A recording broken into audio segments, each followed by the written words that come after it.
Ok, boa tarde, boa noite ou bom dia, como eu sempre inicio a nossa aula, né? Porque depende muito do período, do horário que você vai fazer o seu acesso. E de repente você vai fazer mais de uma vez também, então já fica aí o cumprimento para o período certo que você fizer o acesso à nossa aula. Mais uma vez, professor Lázaro de Moura, sou professor de português da Escola Hernani Barros e também da Hernani Janico de inglês, e hoje vamos continuar trabalhando com o 7º ano. Hoje nós vamos trabalhar sobre o texto instrucional ou o texto injuntivo, né? Todos os dois, um da instrução, o outro também injunção, para dar ordem, para dizer o que é que tem que fazer, citar regras, né? Então, dentro da nossa gramática, depois que se acertou aí os gêneros textuais, os tipos de texto, então ele foi agrupado aí nesse tipo de texto, que é legal, e a gente faz muito uso desse texto, né? Embora o tema dele, ou o nome dele, às vezes parece um pouco fora da realidade, mas ao longo da nossa explanação você vai ver que ele não é nada desconhecido, ok? Nós temos uma habilidade que vamos desenvolver a partir, né, do trabalho com ele, tá aqui: identificar a proibição imposta ou o direito garantido, bem como as circunstâncias de sua aplicação em artigos relativos a normas. Então, esse texto, ou esse tipo de texto, por mais simples que ele seja, ele vai sempre trabalhar com normas, com regras, com orientações. A normas, regimentos escolares, regimentos e estatutos da sociedade civil, regulamentações para o mercado publicitário, Código de Defesa do Consumidor e Código Nacional de Trânsito, o ECA, Estatuto da Criança e do Adolescente, a Constituição Brasileira, a Carta Magna do nosso país, ou de qualquer país, né? Todo país tem a sua Constituição, lá, o Estado também tem a sua Constituição, que é aquela Carta Magna que todos devem seguir. E outros textos, dentre outros textos institucionais, que ao longo da vida a gente vai se deparando com eles, ok? Então, esta é a habilidade que nós vamos trabalhar, de ver aí como é que esse texto funciona, qual é a sua importância e quais são os tipos de textos instrucionais. Como eu sempre digo, toda aula, para que se chegue a uma ideia do que eu quero fazer, do que eu quero expor, eu preciso estabelecer objetivos. A nossa aula aqui, né? A nossa videoaula, ela é legal, mas aqui a gente tenta dar a ideia do geral do que a gente quer fazer, diferentemente da sala de aula, que a gente tem sequência, vai continuando, tem uma certa continuidade durante a semana, ou às vezes até mesmo estabelece-se um período. Mas, independente de ser só uma aula expositiva de alguns minutos, a gente estabelece um ou mais objetivos, ok? Então, alguns objetivos aqui que talvez a gente não consiga alcançar todos hoje, mas fica aí para que a gente possa ter um norte. Conhecer o que é um texto instrucional. Isso é fácil, né? O próprio nome já diz, instrucional. Observar a estrutura do texto, ou dos textos instrucionais. Todo texto tem a sua estrutura. Nós já temos visto isso ao longo das nossas aulas e também em outros anos que a gente trabalha. E o último objetivo, elencar outros tipos de textos instrucionais, que a própria habilidade já falou ali, né? A gente só vai dar uma repetida para você poder ter a ideia de que, não sabia que esse tipo de texto é chamado, do gênero instrucional.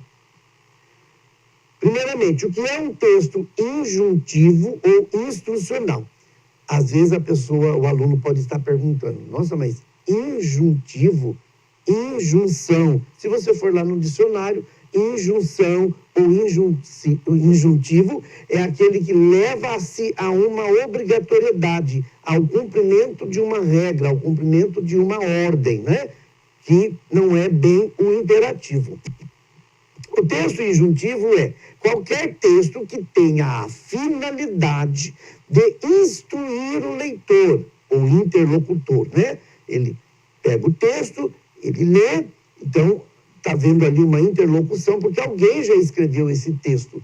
Por esse motivo, sua estrutura se caracteriza por verbos no imperativo, não é? Aquele que a gente acha que o imperativo é só dar ordem, não, mas o imperativo ele aconselha, o imperativo ele sugere, né? Ó, bom seria que você fizesse tal coisa, ó, seria legal que você fizesse isso ou aquilo, tá? E tem o imperativo mesmo, né? Senta, não sai, traz aqui, ordenando ou sugerindo, como eu disse ali, tá bom?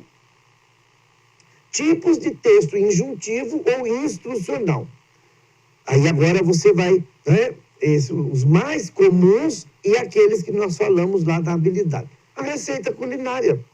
Hoje em dia, aí, com os masterchefs, os top chefs, né, você assiste lá, quando aparece o caderninho, quando aparece a instrução. Na internet tem N sites culinários que dão receitas, né? O caderninho de receita da mamãe, da vovó, ou o seu mesmo, né? Como aluno você fez e escreve. Então, ele é um texto instrucional. Ele tem os ingredientes, ele tem o modo de preparo e a segunda parte dele, que é o modo de preparo, ele é todo, né? Bata, separe, acrescente, né? Por último, coloque o fermento, né? Unte a forma. Então, os verbos todos estão levando a uma regra que você tem que cumprir. Bula de remédio.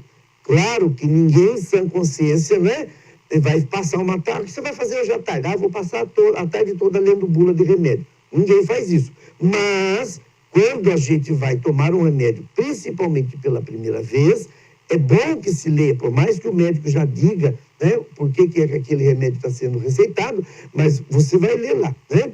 Às vezes, a pessoa lê e fica até, nossa, mas se eu for tomar o remédio, vai acertar uma coisa e acarretar outra. Mas é bom. Então, a bula de remédio está lá. Quantas vezes por dia deve ser tomado, o espaço de horas que deve ser tomado, qual é a reação que o corpo, o organismo vai ter.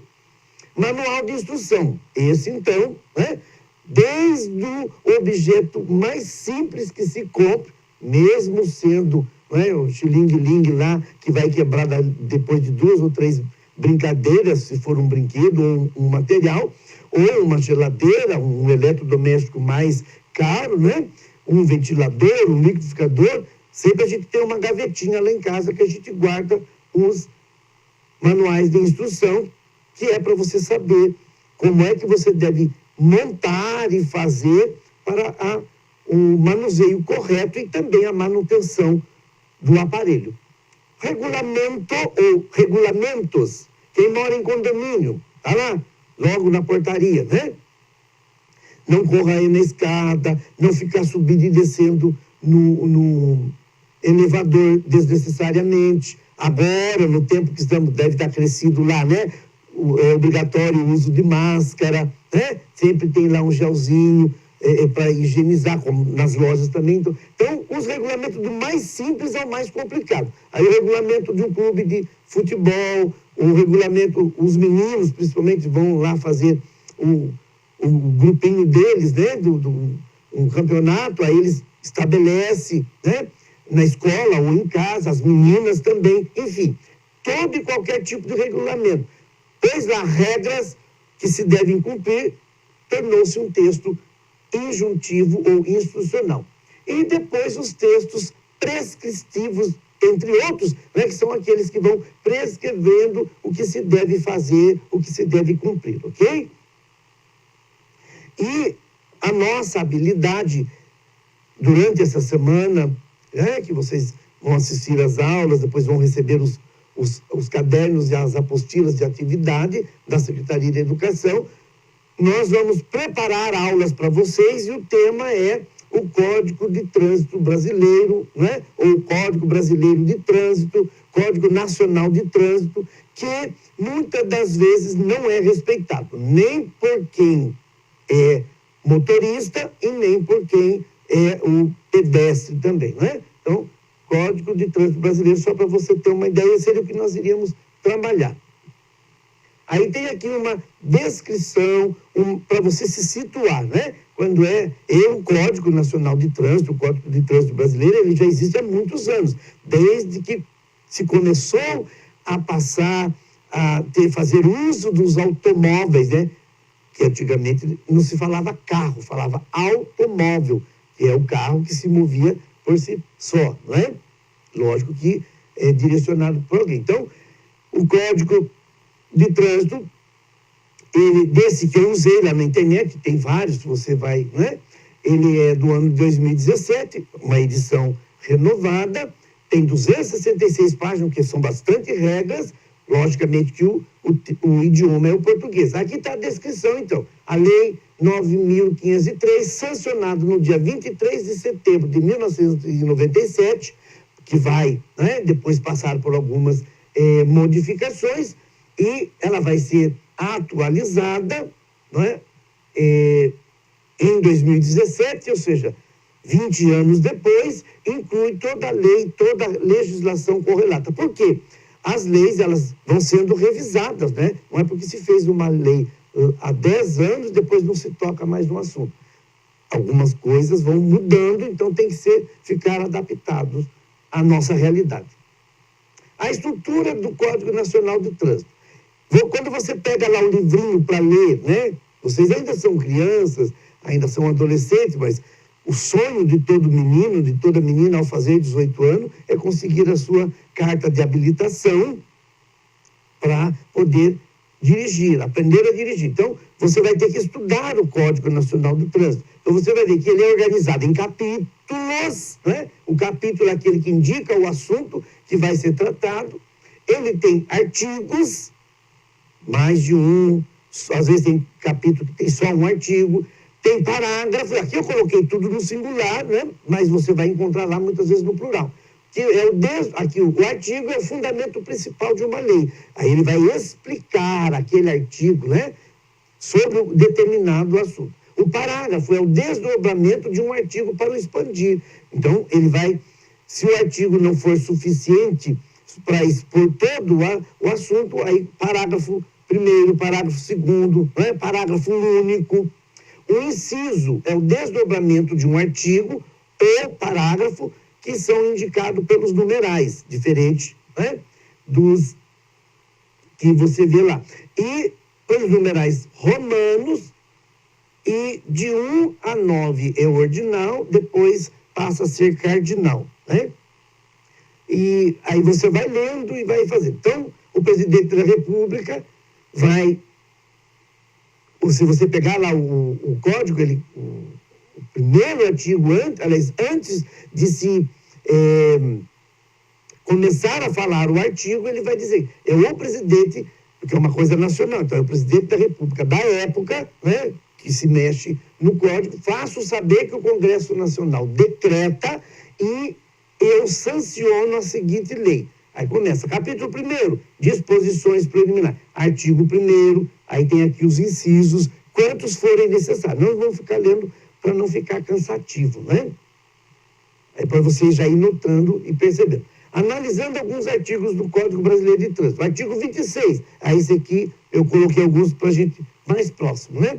Os usuários das vias terrestres, rua, alamedas, avenidas, devem abster-se de todo ato que possa constituir perigo ou obstáculo para o trânsito de veículo, de pessoas ou de animais, ou ainda causar danos a propriedades públicas ou privadas. Artigo 2. Abster-se de obstruir o trânsito ou torná-lo perigoso, atirando, depositando ou abandonando na via objetos ou substâncias, ou mesmo nela criando qualquer outro obstáculo. Então, o famoso vai para a praia quando volta, né? Se tomou um sorvete, se bebeu algum refrigerante, não atirar a latinha pelo vitrô do carro, né? Para não poluir, primeiramente é falta de educação e também para não obstruir o carro que está vindo atrás. Então, isso está previsto no artigo 26 do Código Brasileiro de Trânsito. O 31, aí eu fiz aleatoriamente, né? O condutor que tem o propósito de ultrapassar um veículo de transporte coletivo, ônibus, né?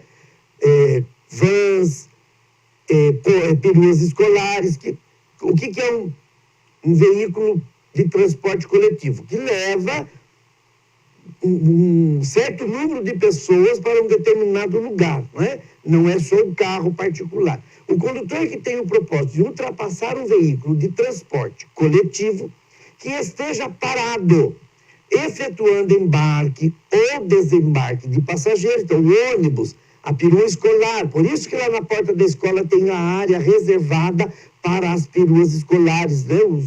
Os veículos, deverá reduzir a velocidade, dirigindo com atenção redobrada ou parar o veículo com vistas à segurança dos pedestres. Claro que quem está descendo ou está subindo no coletivo também tem que ter essa ideia, né? Nunca sair por trás, esperar o coletivo sair, mas eu que estou para ultrapassar, tenho que reduzir a velocidade, o motorista, para que, se acontecer de uma criança ou de uma pessoa qualquer, né, um idoso ou não, sair, desembarcou e for atravessar, eu ter tempo de parar e tudo mais. Ou seja, então, se eu não observar isso e acontecer algum infortúnio de atropelamento, vai se verificar se o artigo 31 estava sendo obedecido por quem estava fazendo a ultrapassagem. Artigo 55, já estamos encerrando, né? Senão daqui a pouco nós estamos fazendo todo. Os passageiros de motocicletas, que é a moto, né? Ninguém fala, eu vou comprar uma motocicleta, vou comprar moto, mas o correto é, né, em inglês, chique, motorcycle, né? Motonetas, essas que tem bastante agora, barulhentinhas, que não tem tamanho, ciclomotores só poderão ser transportados utilizando capacetes de segurança, isso é lei há muitos anos, em carro lateral acoplado aos veículos ou em assento suplementar atrás do condutor, usando vestuário de proteção de acordo com as especificações do CONTRAN, né? Ou seja, então, quem quer adquirir ou quer fazer uso desses veículos, eles têm que ter o equipamento necessário também. E, por último, observações quanto à escrita dos textos instrucionais, que nós falamos lá no começo. O uso frequente dos verbos nas diferentes formas. Quem estudou verbo sabe disso, né? As formas verbais. Modos e tempos. Então, no imperativo, que dá a ordem, mas também sugere. No infinitivo, abster-se, observar, né? No gerúndio, né? Olhando, observando, e também no futuro do presente, né? Poderá sofrer sanção, poderá fazer ou causar um acidente, ok? Então, dentro de tudo que a gente viu, o texto instrucional, ele é muito simples e é gostoso de se trabalhar, tá bom? Desde o mais simples até o mais complexo, ok? Espero que vocês tenham gostado e façam, né, sempre a observação de como esse texto pode ser trabalhado, ok?